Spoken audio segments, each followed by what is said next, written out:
Every day, children in St. Maarten schools are oppressed by different acts of bullying and xenophobia.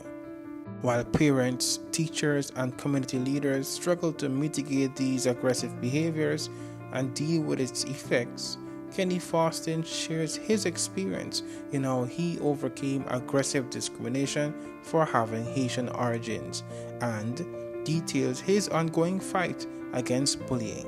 This is In Focus.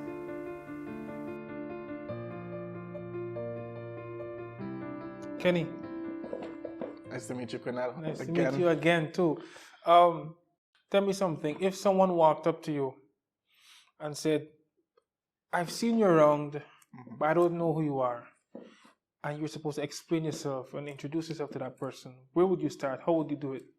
I first like to tell people looks are deceiving. So in whatever fashion or way you see me in, because people may see me in a different light or different lights in or different fields that I'm in, I would tell you, overall, I'm just a regular human being. I like to stay very modest. To most people, which is a surprise, naturally, I'm an introvert. But to most people, that's a surprise and they don't expect that because I'm always social out there. And I'll tell people that, hey, I'm just a person that I like to be genuine. I like to be heartfelt. I like to be straight up. I'm no judgments at all. Feel free to talk to me about anything, literally anything. And I mean that because people may say anything, you could talk to me about anything, and then you start with some of the most craziest things, and then you get that judgment look or comment or response. I'm not that way. You literally can talk to me about anything. I'll definitely hear you out. I feel that I'm a person that I'm able to give good advice. I feel like I'm a person that can listen to you. So again, at the end of the day, I'm just a regular human being, a regular person like you that loves to help, that just loves. I love life. So I love human beings. I love life. I love love. That's predominantly on the core, on the base, on the foundation, what you get with me as a person. Yeah. One of the things you told me that you're into gym, you're into fitness. Of course, you love fitness. Definitely. You are a trainer. Yes. I started this journey of being a personal trainer years ago, and it is very interesting.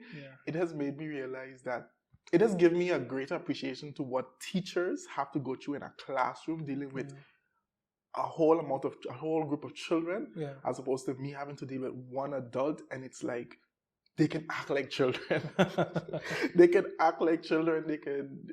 It's a fun experience. However, I love it because you get to teach someone, which I do love teaching people certain things, especially if I'm knowledgeable about it, and teaching them something is something that I love doing and something that I truly believe can be life-changing for you, because I truly believe a fitness journey, not in the gym per se, but just a fitness journey can be life-changing for you, and I'm able to help these people with it, and women specifically more than men, because I've trained both, but obviously I've gotten women over the years much more than men, simply because even when I get men that want to hire my services, after a while they're good. They're confident, that pride, that ego that builds up, and then they're on their own, and I love that. The women are more, they prefer to maintain that coaching. Even if they got all the workouts down packed, right, they still prefer that coaching, and that's okay. But again, being that it's women, I take pride in being a very respectable personal trainer. Certain things that you don't do, certain things you definitely can't say. You always maintain professionalism. And then at times I create certain bonds with some of my clients where they've become friends. I've had clients over the years that we started out as just a business. There's just a business. You hire me, I'm your trainer. And then over the time, you're able to build that trust, that camaraderie with that person, and they're able to be friends over time, to the point that it's great. And it feels even more fun training them because they have that bond aspect. We have that bond aspect. You mentioned the difference between men and women in physical fitness training, and you said after a while working with men, they get confident, and it's okay. You can let them go. It probably takes a little bit more time with women, but one of the things that you're passionate about, which affects confidence on a whole, is bullying. Yes. I'd like you to bring me back to where you really started to become an advocate against bullying. You're of Haitian descent. Both parents are Haitian, born in Sint Maarten, but a lot of persons don't see that part. They just see, and sadly, they see it in a negative light. that you're Haitian. It was that that feeling of that prejudice that you felt. Wow, loaded and personal question for me. Bullying, and especially in the aspect of me being Haitian descent, coming from Haitian parents, is really, really big. At the time when I grew up, no, first let me answer your question in terms of when did that started for me being like an anti-bully activist, so to speak. I would say right after high school. Right after high school, and I started going into the adult world. I love my time in high school, but I love being an adult more because you interact with so many other people and you realize life is not limited to the type of mentality of being in high school. Then you go away, you study in different places, you see what university life is like, you meet different people from different aspects, you build confidence of yourself and you're able to be yourself, and then you realize you're able to have confidence and self-esteem that I should have never accepted what I accepted when I was younger. When I was in high school or primary school or even younger, I should have never accepted that bullying. I should have never accepted that. And in my case... And you were bullied before? Definitely. Going through primary school, going through high school, I was definitely, even in a lot of ways in my adult life, I was definitely bullied or seen upon a person that you can pick on. Victimized. And mind you, I hate being seen or looked at as a victim in any way. I'm a person that like to take accountability, move on, repair the situation, unless I am not a fan of victimhood, because I feel if you hold on to that so much, you're, for lack of a better phrase, you're putting yourself down as opposed to triumphing over that situation. And then on top of that, maybe too, you're just playing a victim because you just want that sympathy from people. There's many people out here that play victim just because they want that sympathy, or they want people to, even they know they're wrong, but they want to play the victim card so they can gain that sympathy. And I hate that as well too, because you're making a mockery of people who are actually victims. But yes, going back to the whole bullying and being Haitian, it was difficult. I grew up in a time where, again, I mentioned it earlier before the interview, growing up where you are Haitian was the worst derogatory term someone could use towards you. Even if you weren't a Haitian, it was, because that signified you were uneducated, you were poor, you're dirty, you are every negative thing under the sun. And I had to face that, and mind you, I'm a kid. I'm just living my life like a kid, like, why they don't like me? Like, why I do it? Like, you're telling me I'm just because I'm Haitian? Like, just because I have Haitian parents? Just because, like... So facing that and then having to overcome that and build myself as a human being took a lot. And I'll tell you something, to connect it to your earlier question in terms of fitness, fitness helped a lot with that as well. Was it an escape, fitness? I would say yes, it was an escape, but I would say it was a therapy. And for people that are on my personal social media and everything, they see when I post gym videos, I put the hashtag therapy session. And the reason why I put that is simply because when I'm in the gym, it feels like, again, like you said, it's an escape. But I'm also thinking about a lot of things that I go through. I tend to be like be my own therapist, so to speak. And, dealing with all these different emotions, going through it while I'm working out, while I'm doing some heavy workout or light workout, I get to clear my mind. Everything just feels very self-therapeutic for me, and I feel a bit better. And of course, I'm getting my body right as well, but my mind is getting right. And that helps facilitate my confidence, my self-esteem to tackle bullying or anything that I feel is worthy of tackling on. Of course, you would have overcome it, and we'll get to that soon. But there are persons in the situation now. You indicated it. Well, let me ask: is it as bad as it used to be in your day? Do you think? It depends. If I'm gonna be honest, I hate being given the political answer of not a yes and not a no. But if I'm being honest with you, it depends, because times are different now. People say, everyone's going to say we're in a modern era. I never like saying we're in a modern, this is the modern era. This is a technological era. Where technological advances has come so far than just 10 years ago. Like, I'm seeing 2-year-olds have a phone, an iPhone or a small type of phone, and I'm just like, at 2 years old, I couldn't dream. My first phone was at 16. And I was lucky at that time to get a phone at 16. So seeing that the different times we're in now, I feel a lot of negativity shifts. You're not seeing it in certain aspects anymore, but then you're seeing it in other aspects where people have to find new ways to overcome. So going into, for example, bullying. Yeah. Okay, maybe bullying in terms of what was done back in my day is not so prominent anymore. Yeah. But now you're saying cyberbullying. Yeah. Now you're seeing the ability of, now you have all these social media platforms, Facebook, Instagram, X, formerly known as Twitter, etc. Yeah. These things give power to people who could just sit back behind a desktop or a laptop or their phone and type away the most nastiest things. Yeah. And those things as well hurt human beings. So, and mind you, and again, something you have to overcome. So I don't want to say yes, it's completely gone or it's not the same. It just changes. It just changes. The packaging changes. Yes, and we still have to continue doing a good job, doing the best that we can to educate people, to let them know this is not right in any form, in any era, in any way. It's not right to put down any human being. Yeah.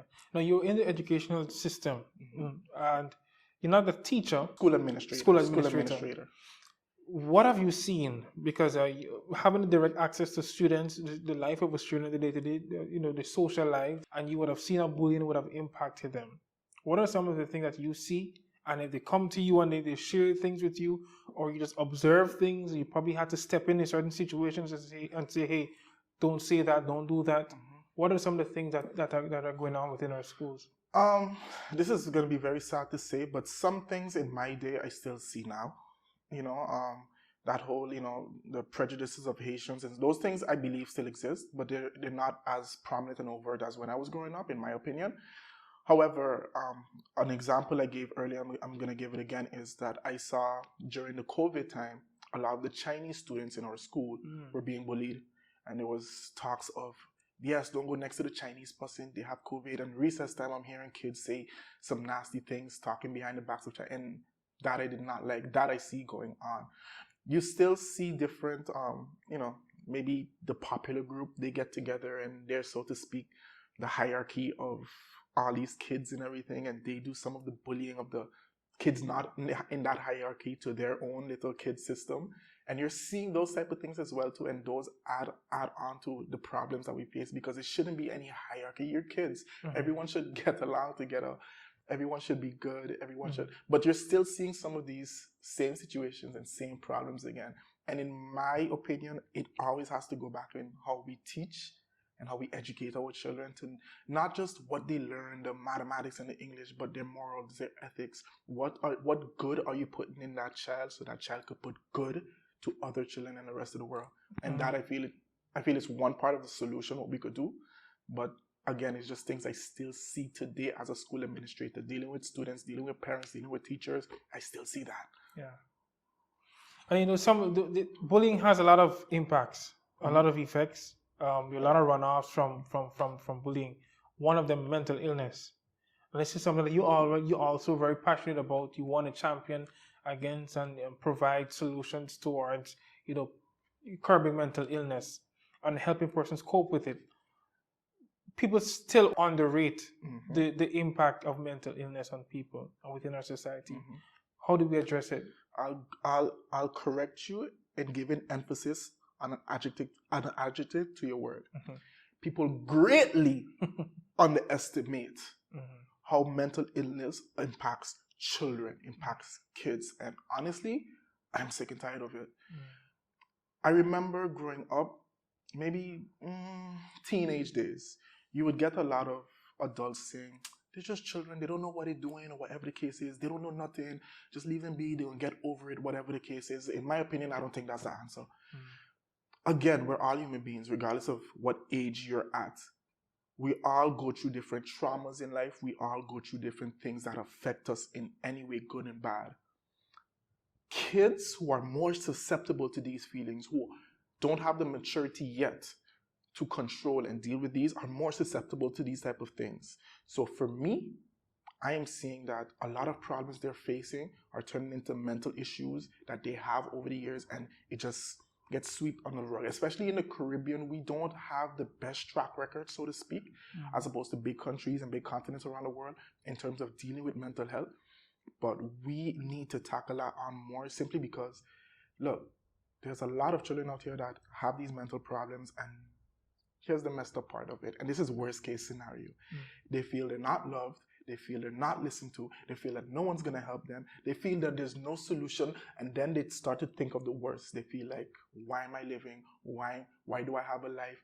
And put that dark thought in their head of committing suicide, which, again, very, very, very sad to say. And you know, talking about it earlier with some of your classmates earlier, and talking about it now and being more in depth into it, now I'm feeling it some more now, because I wasn't feeling it when I mentioned it earlier.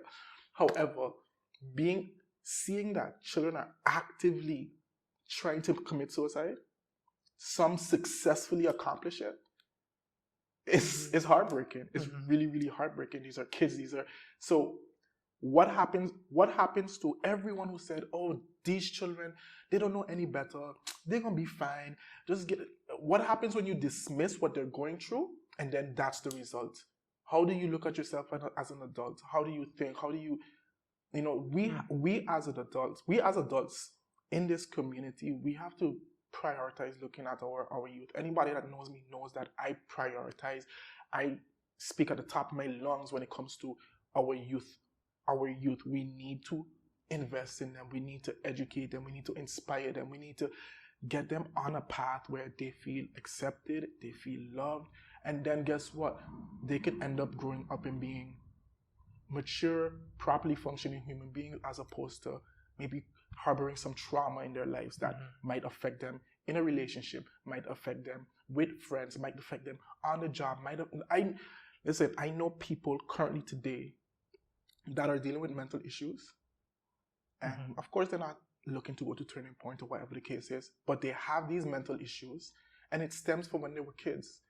No one catered to them, no one listened to them, no one cared at all what was their psychological mental situation going on in their lives. They had to deal with them on their own, and we as human beings, we're not the best to always be equipped to deal with that. That's a good point that you made, because a lot of parents, they might not be aware of the best approach to take, because you said that, okay, we can't just say children have to be kids, boys will be boys, that's how girls behave. But a lot of parents, they don't know what else to say. How do they now decide that when a child starts to act out, or let's say teachers, when a child starts to act out in the classroom and throws a tantrum, how do they know that it is not that this child just wants to be disobedient, but he's facing something at home? Coming up, parents need to be around people that can teach them, okay, what's the best way to raise my child, or what's the best, days of us sitting down as parents and saying, nobody can't tell me nothing, this is my child, I'm gonna raise my child how I want, in my opinion, is a toxic and unhealthy environment. If your child is going through something, seek help. Enterprise Insurance. For all your specialized, personal, business, or liability insurance needs, contact us today. Enterprise Insurance, securing your tomorrow today. So it's a two-part answer. In one aspect, when you're talking about the school system and when the teacher is seeing a child get crazy, act out of character, maybe there's an underlying problem there somewhere, somehow. That's where you get the care team involved, social workers involved.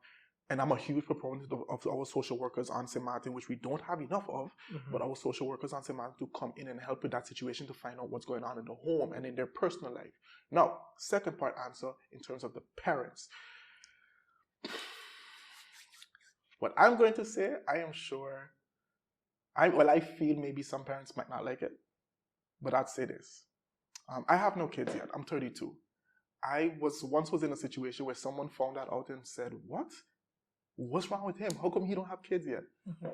I am a firm believer firm believer against children raising children. Again, we as human beings have a lot to deal with in our lives in terms of what we do, how we operate, who we are. Earlier I explained in a short way, in terms of my journey and my bullying and how I had to overcome and be the person I am, be secure in myself and all of these different things. There's some adults that still have not accomplished that. Then when you go make children, what happens? The children reap the benefit. I don't even, for lack of a better term, benefits, reap the benefits of those things you lack. So in other words, you weren't raised, well, let me not say raised, but you didn't overcome certain things in your life. And you pass it on. Now you're passing it on, and it keeps going, and it keeps going. And then, mind you, parents, I believe, need just as much mental health education, so to speak, just as much as children.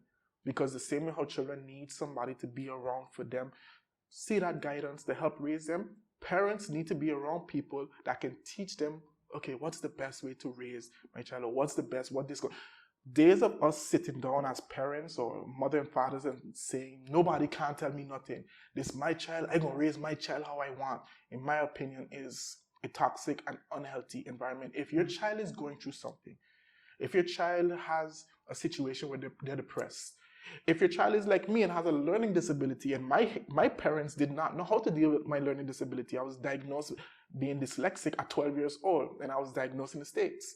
My parents did not know how to deal with that, but they sought help.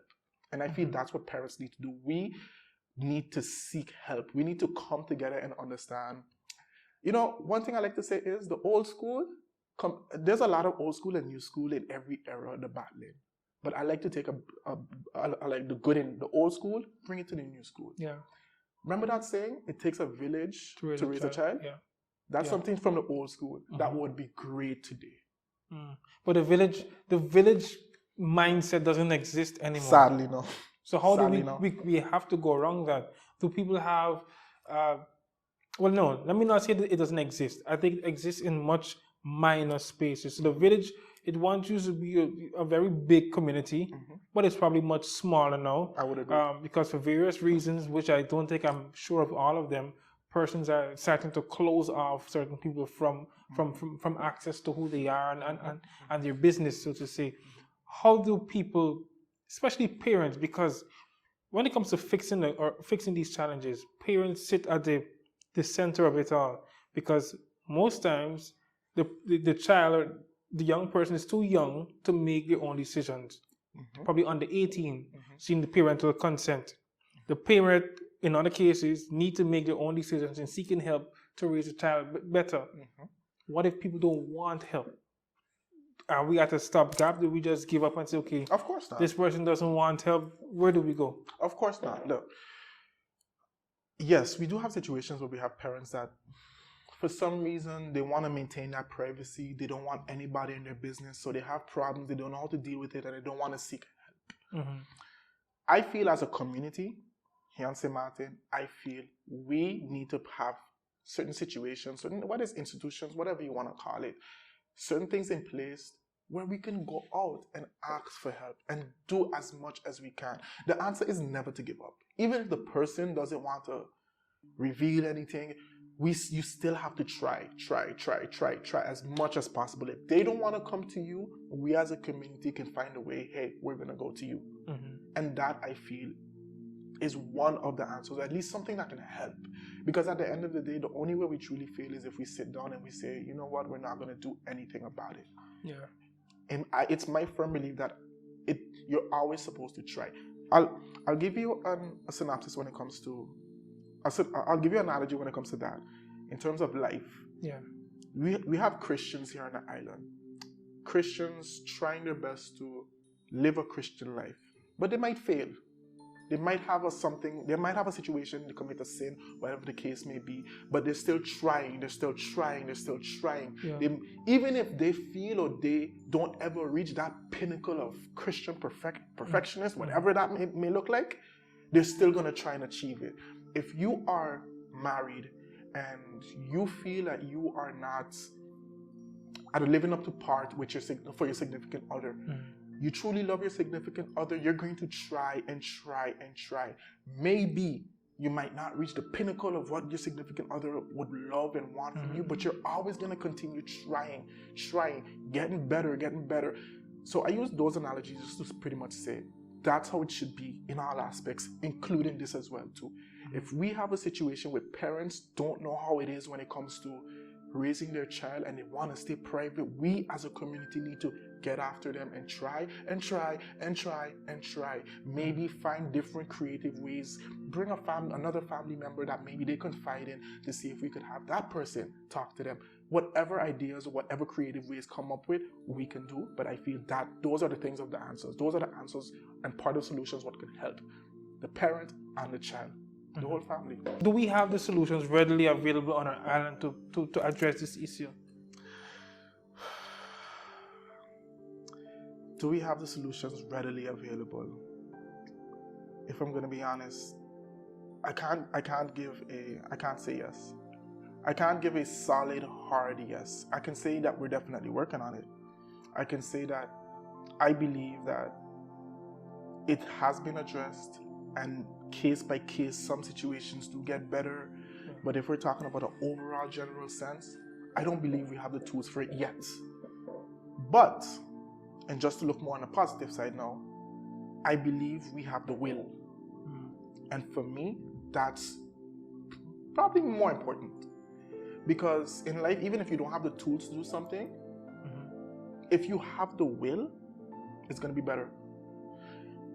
We don't have the tools, in my opinion, fully to deal with so many things that's going on when it comes to our youth in today. The fights that you mentioned, parent-teacher conflicts, parent-student conflict, as in a parent and another child because that child hit their child. I've seen those. Wow.